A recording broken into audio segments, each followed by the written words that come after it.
Ethan एक 23 वर्षीय सपनों में खोया हुआ लड़का, उलझे बालों और एक सेकंड हैंड गिटार के साथ सुबह सुबह एक भीड़ भाड़ वाले शहर की गलियों से होते हुए अपने पसंदीदा कॉर्नर कैफे की ओर बढ़ रहा है, जहां वह सड़क पर परफॉर्म करता है। ईथन कैफे के बाहर फुटपाथ पर खड़ा होकर अपने गिटार के तार छेड़ते हुए पूरे जोश से गा रहा है। राह चलते लोग उसके पास से गुजरते हैं, कुछ रुककर सुनते हैं तो कुछ उसके खुले गिटार केस में सिक्के डालते हैं। एक शोरगुल भरी लॉन्ड्री के ऊपर बने तंग से अपार्टमेंट में ईथन फर्श पर बैठा है। उसके चारों ओर कपड़ों की टोकियां हैं और वह हल्की पीली रोशनी में नैपकिन पर गीतों की पंक्तियां लिख रहा है। ईथन अपने टूटी हुई स्क्रीन वाले फोन से एक गाना एक ही टेक में रिकॉर्ड करता है।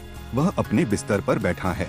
वॉशिंग मशीनों की आवाज पृष्ठभूमि में गूंज रही है, फिर भी उसकी आंखों में दृढ़ निश्चय झलक रहा है। ईथन एक और रिजेक्शन ईमेल को अपनी दीवार पर टांगता है, जो पहले से ही प्रिंट किए गए ईमेल से भरी हुई है, लेकिन उसके चेहरे पर अभी भी उम्मीद और हिम्मत साफ दिखाई देती है।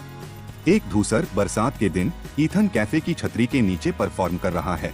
एक रहस्यमयी उम्रदराज महिला जो ग्रे कोट पहने हुए है चुपचाप उसे देखती है, फिर उसके गिटार केस में एक विजिटिंग कार्ड डालती है और चुपचाप चली जाती है। ईथन अपने बिस्तर पर बैठा है, उसकी आंखें चौड़ी हो गई हैं। एक हाथ में उस महिला का कार्ड है और दूसरे हाथ में उसका फोन। वह ध्यान से सुन रहा है क्योंकि महिला उसे परफॉर्म करने का मौका दे रही है। एक साधारण काले शर्ट में ईथन एक छोटे से म्यूजिक वेन्यू के स्टेज के पीछे खड़ा है, अपने गिटार को कसकर पकड़े हुए। वह पर्दे के पीछे से भीड़ की ओर झांकता है। ईथन स्पॉटलाइट में कदम रखता है, गिटार हाथ में लिए उसकी नजरें भीड़ पर घूमती हैं।